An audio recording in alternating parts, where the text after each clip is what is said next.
Hello friends, welcome back to the class. আজকে তোমাদের সামনে আমি মডেল অ্যাক্টিভিটি টাস্ক 3 নিয়ে হাজির হয়েছি। যদিও ভিডিওটি দিতে একটু দেরি হয়েছে, তার জন্য আমি দুঃখিত।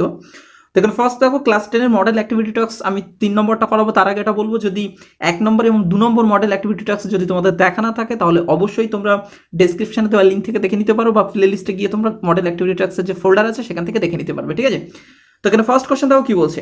যুক্তি দিয়ে প্রমাণ করো যে বৃত্তস্থ চতুর্ভুজের বিপরীত কোণগুলি পরস্পর সম্পূরক। তো আমি সরাসরি তোমাদের বইয়ে নিয়ে যাব।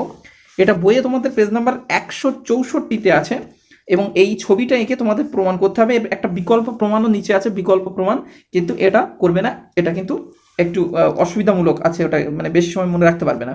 তো বেটার পদ্ধতি হচ্ছে এটাই। তো এটা তোমরা বই থেকে লিখে নেবে, আমি তোমাদের সুন্দর করে বুঝিয়ে দিচ্ছি। একটা বৃত্তস্থ চতুর্ভুজ তোমাদের আগে আঁকতে হবে। বৃত্তস্থ চতুর্ভুজ মানে বৃত্তের মধ্যে অবস্থিত একটা চতুর্ভুজ। তা আমি তোমাদের একটা বৃত্ত আঁকলাম, এবং এই বৃত্তের মধ্যে একটা চতুর্ভুজ নেব। ঠিক আছে, তো বৃত্তের মধ্যে একটা চতুর্ভুজ তোমরা এমনভাবে নেবে যাতে কেন্দ্র থেকে যেন বৃত্তের এই দুই শীর্ষবিন্দুটা, অর্থাৎ এই দুই ধারের ডান দিকের এবং বাম দিকের শীর্ষবিন্দুটা এই কেন্দ্র থেকে, যে দেখো কেন্দ্রটা এই লেভেলে আছে, এর থেকে একটু নিচে হয়। তাতে কী হবে, তোমাদের বুঝতে একটু সুবিধা হবে। ঠিক আছে, ভালোভাবে তোমরা বুঝতে পারবে, বা আমি বোঝাতে পারবো তোমাদের। তো এর নাম দেবে, এই যে দেখো বৃত্তের মধ্যে একটা চতুর্ভুজ আঁকলাম, এর নাম বৃত্তস্থ চতুর্ভুজ। এই বৃত্তের কেন্দ্রের নাম হচ্ছে ও, এবং এই বৃত্তস্থ চতুর্ভুজের নামটা আমি দিতে চাই এ বি সি ডি। আমি তোমাদের এমনভাবে বোঝাবো যাতে বই দেখে দুই একবার প্র্যাকটিস করলেই তোমাদের মনে থেকে যায়। তো ফার্স্ট দেখো এটা কিভাবে করবে। তোমাদের যেটা করতে হবে সেটা হচ্ছে একটা অঙ্কন করতে হবে। তো আমি তোমাদের আগে বলি, প্রশ্ন করেছে কি বৃত্তস্থ চতুর্ভুজের বিপরীত কোণগুলো পরস্পর সম্পূরক, অর্থাৎ তোমাদের প্রমাণ করতে হবে এই নিচের এই কোণটা প্লাস উপরের এই কোণটা ইকুয়াল টু 2 সমকোণ, বা আমরা বলতে পারি বাম দিকের এই কোণটা প্লাস ডান দিকের এই কোণটা ইকুয়াল টু 2 সমকোণ। এটা আমাদের প্রমাণ করতে হবে। তাহলে আমাদের প্রমাণ করতে হবে অ্যাকচুয়ালি কি, সেটা আমি একটু লিখে নিচ্ছি। এ বি সি আমাদের প্রমাণ করতে হবে এ বি সি প্লাস কোণ এ ডিসি, এই দুটি কোণ মিলে হচ্ছে 180 ডিগ্রি বা 2 সমকোণ। এটা আমাদের প্রমাণ করতে হবে। ঠিক আছে, অথবা আমরা প্রমাণ করতে পারি বিএডি, অর্থাৎ ওপরের বাম দিকের এই কোণটা প্লাস ডান দিকের এই কোণটা, এর নাম হচ্ছে বিসিডি, এই দুটিও হচ্ছে তোমার 2 সমকোণ। এটা আমাদের প্রমাণ করতে হবে। তো আমরা কি করব, আমরা এই দুটির মধ্যে ফার্স্ট একটা প্রমাণ করে দেবো, আর বলবো অনুরূপে দ্বিতীয়টি প্রমাণ করা যায় বলে আমরা উপাদ্যটা কমপ্লিট করবো। তাহলে আমরা কিন্তু অ্যাকচুয়ালি প্রমাণ করব এটা। ঠিক আছে, তো ফার্স্ট আমি তোমাদের বলি, এই বি কোণ আর ডি কোণ, অর্থাৎ এই দুটি কোণ সম্পূরক মানে 2 সমকোণ, এটা দেখাতে গেলে আমাদের বি আর ডি শীর্ষবিন্দু বাদ দিয়ে আর বাকি 2 শীর্ষবিন্দুর সাথে বৃত্তের কেন্দ্র প্রথমে যোগ করতে হবে। তাহলে তোমরা অঙ্কনে যেটা করবে, বলবে এ ও এবং সি ও যুক্ত করলাম। বোঝা গেল কি অঙ্কন কি লিখবে, এ ও সি ও যুক্ত করলাম। এবার দেখো আমি সরাসরি তোমাদের প্রমাণে নিয়ে যাচ্ছি। ভালো করে দেখো প্রমাণটা কিভাবে করবে। দেখো প্রমাণটা হচ্ছে মেন খেলা। প্রমাণটা বুঝতে পারলে ব্যাস ও বাদ একেবারে ইজি হয়ে গেল। তো আমি প্রথমে তোমাদের বলবো যে এই বৃত্তচাপের দিকে তাকাও, এ বি সি, এই বৃত্তচাপের দিকে তাকাও এ বি সি। এই বৃত্তচাপে আমরা বলতে পারি যে কেন্দ্রস্থ কোণ এটা আর বৃত্তস্থ কোণ এটা, বলতে পারি না? তাহলে আমরা বলবো কি, যে বৃত্তচাপ এ বি সিতে আমি একদম কম লিখছি, এই বৃত্তচাপের ক্ষেত্রে আমরা বলতে পারি যে কেন্দ্রস্থ কোণ, কেন্দ্রস্থ কোণের নাম কি, কেন্দ্রস্থ কোণ হচ্ছে এওসি। আমরা বলতে পারি যে এওসি, এই কেন্দ্রস্থ কোণটা, এই কেন্দ্রস্থ কোণটা বৃত্তস্থ কোণের দ্বিগুণ, অর্থাৎ এই কোণের দ্বিগুণ হবে। এই কোণটার নাম কি, এই কোণটার নাম হচ্ছে তোমার এডিসি, অর্থাৎ আমরা বলতে পারি যে 2ADC। যদি বলো কেন, কারণ তোমাদের ঠিক এই উপপাদ্যের আগের উপপাদ্যে আছে যে প্রমাণ করো একই চাপের উপর অবস্থিত কেন্দ্রস্থ কোণ বৃত্তস্থ কোণের দ্বিগুণ। তো আমরা সেই উপপাদ্যর যে থিওরিটা সেটা আমরা এখানে কাজে লাগাবো বা প্রয়োগ করব। এখানে কেন্দ্রস্থ কোণ হচ্ছে এওসি, এটা হবে দ্বিগুণ, কার দ্বিগুণ, এডিসির দ্বিগুণ, অর্থাৎ এটা হবে এর দ্বিগুণ।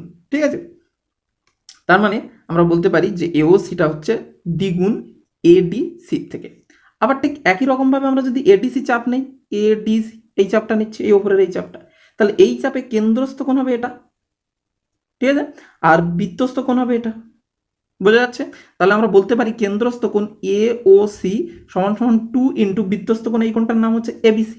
আমরা বলে দিলাম এবিসির সাথে সমান হচ্ছে দ্বিগুণের সাথে সমান। ঠিক আছে, এবার একটা মজার ব্যাপার দেখো, নিচের ক্ষেত্রেও তোমরা এই কোণটার ক্ষেত্রেও এওসি বলেছো, ওপরের ক্ষেত্রে এই কোণটাও এওসি বলেছো। তো ভালো করে দেখো দুটোই এওসি, সুতরাং এটার সাথে একটা পার্থক্য আছে, সেটা হচ্ছে এই এওসিটা কিন্তু 180 ডিগ্রি থেকে কম, তার মানে এটাকে এওসি বলা চলে, কিন্তু উপরের এই কোণটাকে এওসি বলা চলে না, এটা 180 ডিগ্রি থেকে বড় হয়েছে, তাই এটাকে বলা হয় প্রবৃদ্ধ।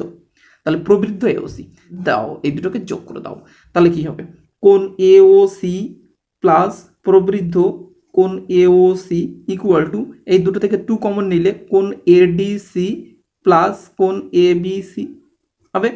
এবার একটু ঘুরিয়ে লেখো, তাহলে কি হবে, কোণ এ বি সি প্লাস কোণ এডিসি, ঠিক আছে, ইকুয়াল টু এই দুটোকে যোগ করে আমি এখানে বসাবো। এইগুলো এখানে লিখলাম, অর্থাৎ ডান পক্ষগুলো বাম পক্ষ লিখলাম এবং বাম পক্ষেরগুলো আমি ডান পক্ষে বসাবো। তবে দেখো এওসি আর প্রবৃদ্ধ এওসি মিলে কি হয়, এওসি মানে এটা আর প্রবৃদ্ধ এওসি মানে উপরেরটা, তার মানে টোটালটা মিলে আসছে তোমার 4 সমকোণ। তোমরা সবাই জানো যে কোনো একটা রশ্মি যদি এক পাক ঘুরে আসে তাহলে 360 ডিগ্রি কোণ করে, বা আমরা বলতে পারি 4 সমকোণ উৎপন্ন করেছে। তার মানে এখান থেকে 2টাকে যদি তোমরা ডান দিকে পাঠিয়ে দাও তাহলে A B C plus ADC equal to 4 সমকোণ। তাহলে এই দুইটা এই দিকে চলে আসছে, তাহলে 4/2 সমকোণ, অর্থাৎ সঠিক উত্তর হচ্ছে, মানে আমরা প্রমাণ করে ফেললাম যে এই দুটি কোণের সমষ্টি হচ্ছে 2 সমকোণ, অর্থাৎ আমরা প্রমাণ করে ফেললাম। এবার তোমরা কি বলবে যে অনুরূপে আমরা ও বি আর ওডি যুক্ত করে প্রমাণ করতে পারি যে BAD plus BCD equal to 2 সমকোণ। ওকে, সো এই হচ্ছে বোঝা, যতটুকু বোঝার এই হচ্ছে বোঝা, বাকিটা বই থেকে তোমরা লিখে লিখে প্র্যাকটিস করে নেবে। তো এরপরে চলে এসো 2 দাগের এই কোশ্চেনটা, একটা দারুণ কোশ্চেন দিয়েছে যে দুটি বৃত্ত পরস্পর সি এবং ডি বিন্দুতে ছেদ করেছে। দেখো এই একটি বৃত্ত বড় বৃত্ত আর একটি ছোট বৃত্ত, তারা পরস্পর সিডি বিন্দুতে ছেদ করেছে, অর্থাৎ এটা হচ্ছে সি বিন্দু আর এটা ডি বিন্দুতে ছেদ করেছে।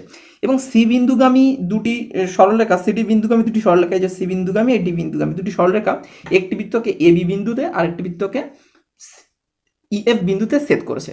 এবং কোণ ডিএবি হচ্ছে 75 ডিগ্রি। দেখো ডিএবি অর্থাৎ এই কোণটা 75 ডিগ্রি, তাহলে বলছে ডিইএফ কত, ডিইএফ অর্থাৎ এই কোণটা কত আমাদের বার করতে হবে। ঠিক আছে, তো আমি একটু পেন কালি চেঞ্জ করে তোমাদের একটা জিনিস এখানে অঙ্কন করতে বলবো, সিডি। এই সিডি এই তোমাদের প্রথমে যুক্ত করতে হবে।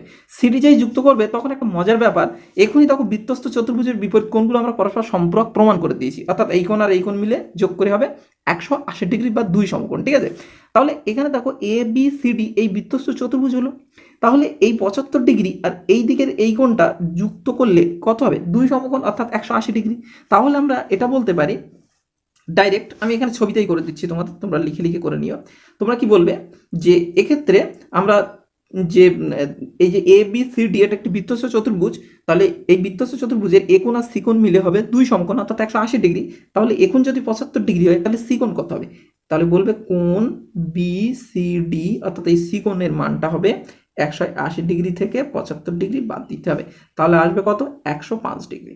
ঠিক আছে, তাহলে এই কোণটা আসছে 105 ডিগ্রি। এবার ভালো করে দেখো, এই যে সি বিন্দুতে একটা রেখা হচ্ছে না, বিএফ, বিএফ একটা রেখা, তাহলে বিএফ যদি একটা রেখা হয় তাহলে এই রেখার এই পুরো কোণটা কত, 180 ডিগ্রি। তাহলে আমরা বলতে পারি যে কোণ, এই যে কোণ ডি এফ ডিসিএফ, ডিসিএফ এই কোণটা হবে কি হবে, 180 ডিগ্রি থেকে 105 ডিগ্রি মাইনাস হবে। তাহলে পুরোটা যেহেতু 180 ডিগ্রি, তার মধ্যে আবার এইটুকু আমরা বার করেছি 105 ডিগ্রি, তাহলে এই কোণটা কত, এখানে লিখে দেই তোমাদের বুঝতে সুবিধা হবে, এটা হচ্ছে 105 ডিগ্রি। তাহলে এই কোণটা কত হবে, 180 ডিগ্রি থেকে 105 ডিগ্রি বাদ দেবো, তাহলে 75 ডিগ্রি হচ্ছে। তাহলে এই ধারে এই কোণটা আসছে কত, 75 ডিগ্রি। এবার দেখো মজার ব্যাপার, একই জিনিস আবার রিপিট করব, এটা যদি 75 ডিগ্রি হয় এই কোণটা কত, দেখো সি ডি ই এফ হচ্ছে একটি বৃত্তস্থ চতুর্ভুজ, তাহলে এর বিপরীত কোণগুলি পরস্পর সম্পূরক, অর্থাৎ এই কোণটা আর এই কোণটা মিলে 180 ডিগ্রি। তাহলে এটা যদি 75 ডিগ্রি হয় এটা কত হবে, 180 ডিগ্রি থেকে বাদ দেবো, তাহলে আমরা বলবো যে কোণ ডিইএফটা হবে 180 ডিগ্রি থেকে আমরা 75 ডিগ্রি বাদ দিয়ে যা পাবো, অর্থাৎ সঠিক উত্তর হবে কিন্তু 105 ডিগ্রি। তাহলে 2 দাগের কোশ্চেনের সঠিক উত্তর হচ্ছে 105 ডিগ্রি। তো চলে এসো নেক্সট কোশ্চেনে, বলছে একটি গোলকের ব্যাসার্ধের দৈর্ঘ্য 50% বৃদ্ধি করলে বক্রতলের ক্ষেত্রফল শতকরা কত বৃদ্ধি পাবে। তো আমি এটা তোমাদের নেক্সট পেজে করাবো। দেখো 3 দাগের কোশ্চেন, একটি গোলকের ব্যাসার্ধ 50% বৃদ্ধি করতে হবে। তো প্রথমে এক কাজ করবে যে ধরি, প্রথমে যেটা করতে হবে সেটা হচ্ছে ধরি গোলকটির ব্যাসার্ধ আর সেমি ধরে নিলাম, অতএব গোলকটির বক্রতলের ক্ষেত্রফল কত হবে, কারণ প্রশ্ন করেছে বক্রতলের ক্ষেত্রফল শতকরা কত বৃদ্ধি পাবে, তাই আমি ফার্স্টে বক্রতলের ক্ষেত্রফলটা একটু বার করে নেব। বক্রতলের ক্ষেত্রফল হচ্ছে 4 পাই আর স্কয়ার বর্গ সেমি। ঠিক আছে, এবার বলেছে ব্যাসার্ধ 50% বৃদ্ধি করতে হবে, তাহলে আমরা বলবো কি 50% বৃদ্ধি করলে ব্যাসার্ধ হয়, ছিল আগে আর, ওর 50% বাড়িয়ে দিচ্ছি, তাহলে 100 থাকলে 150 হয়ে যাবে, তার মানে আর এ কত হবে, আর ইন্টু 150/100 একেবারে করে দিলাম, 5 দিয়ে কাটলে, এই 50 দিয়ে কাটলে 3, এটা 50 দিয়ে কাটলে 2, তাহলে 3r/2 এত সেম। তাহলে আগে বক্রতলের ক্ষেত্রফল ছিল এত, এখন বক্রতলের ক্ষেত্রফল কত? অতএব এখন বক্রতলের ক্ষেত্রফল 4πr²। আরটা তো এখন আর নেই, 3r/2 হয়ে গেছে। তার মানে 4π3r/2 এর হোল স্কোয়ার। তার মানে আমরা এটা বলতে পারি 4π9r²/4। দেখো এটা হচ্ছে 3 এর স্কোয়ার করলে 9, আর এর স্কোয়ার করলে r², 2 এর স্কোয়ার করলে 4, এই 4 কেটে গেল, তাহলে 9πr²। তাহলে আগে বক্রতলের ক্ষেত্রফল ছিল 4πr², এখন হয়েছে 9πr²। তাহলে বৃদ্ধি পেল কতটা? আমাদের প্রশ্ন করেছে বক্রতলের ক্ষেত্রফল শতকরা কত বৃদ্ধি পাবে। অতএব বক্রতলের ক্ষেত্রফল বৃদ্ধি পেল, প্রথমে আমরা বৃদ্ধি পেল কত আগে বার করে নেব। 9πr², আর প্রথমে ছিল 4πr², তার মানে বৃদ্ধি পেয়েছে 5πr²। ঠিক আছে, তাহলে আমাদের প্রশ্ন করেছে কি শতকরা বক্রতলের ক্ষেত্রফল শতকরা বৃদ্ধি পেলেও কতটা, আমাদের সেটা বার করতে হবে। তো বৃদ্ধি পেয়েছে সেটা আমরা দাগের উপরে লিখবো। প্রথম অবস্থায় যেটা ছিল সেটা আমাদের নিচে লিখতে হবে। শতকরা বৃদ্ধির যে সূত্র, পাশে 100%, তাহলে πr² কেটে যাচ্ছে, এটা দিয়ে এটা কাটলে কত হচ্ছে, 4 25 100, তাহলে 5 25 125, অর্থাৎ বক্রতলের ক্ষেত্রফল 25% বৃদ্ধি পেয়েছে যদি ব্যাসার্ধ 50% বৃদ্ধি করা হয়। তো চলে এসো নেক্সট কোশ্চেন, লাস্ট কোশ্চেন। একটি অর্ধগোলাকার আকৃতি গম্বুজের ভূমিতলের ব্যাস হচ্ছে 42 ডেসিমিটার। উপরিতল রং করতে প্রতি বর্গমিটারে 35 টাকা হিসেবে কত খরচ পড়বে? দেখো এটা আছে ডেসিমিটার আর এটা আছে মিটার, তাও ডেসিমিটারটাকে আমরা মিটার করে নেবো। ঠিক আছে, তাহলে একটা ছবি আঁকি, গম্বুজের ছবি, অনেকটা এমনই হবে। এর ব্যাস দেওয়া আছে 42, আমরা কি বলবো যে গম্বুজটির ব্যাস 42 ডেসিমি। ঠিক আছে, অতএব ব্যাসার্ধ কত হবে? ব্যাসার্ধ r = 42/2 ডেসিমি, তার মানে 21 ডেসিমি। তাহলে ব্যাসার্ধ যদি 21 ডেসিমি হয়, আমাদের মিটার করতে হবে। মিটারের পরে ডেসিমিটার হয়, মিটারে যেতে গেলে আমাকে 10 দিয়ে ভাগ করতে হবে, তাহলে 21/10 ডেসিমি। অতএব আমার রং করতে হবে বক্রতলের ক্ষেত্রফল, মানে এই জায়গাটা রং করতে হবে। অতএব বক্রতলের ক্ষেত্রফল আমরা প্রথমে বার করে নেব। বক্রতলের ক্ষেত্রফল হবে, এটা হচ্ছে কি বক্রতলের ক্ষেত্রফল 2πr² এর সূত্র। পূর্ণগোলক হলে 4πr² হয়, যেহেতু অর্ধগোলক তাহলে 2πr²। 2 × π এর মানে হচ্ছে 22/7, r² মানে rটাকে দুবার লিখবো, r মানে আমাদের 21/10, এত বর্গ মিটার। ঠিক আছে, ও 10 দিয়ে ভাগ করলে এটা মিটার, কিন্তু এখানে মিটার লিখে দিতে হবে। তো আমরা যদি এটা দিয়ে কাটাকুটি করি, 7 দিয়ে এটা 3, তাহলে আসছে এখানে টোটাল আসছে দাগের নিচে তোমার আসছে 10 10 100, আর দাগের উপরে আসছে 3 2 6 × 22 × 21 এত বর্গমিটার। এইভাবে রেখে দিতে পারো বা ক্যালকুলেশন করতে পারো। তো এটা আমি একেবারে ক্যালকুলেশন করে বলে দিচ্ছি, এটা গুণ করলে আসবে, এটা আসবে 2772 এত বর্গমিটার। যেহেতু 100 দিয়ে ভাগ আছে, তার মানে 27.72 এত বর্গমিটার। এবার বলেছে যে প্রতি বর্গমিটারে, দেখে নাও, বলছে প্রতি বর্গমিটারে 25 টাকা হিসেবে রং করতে কত খরচ। অতএব রং করতে খরচ পড়বে কত?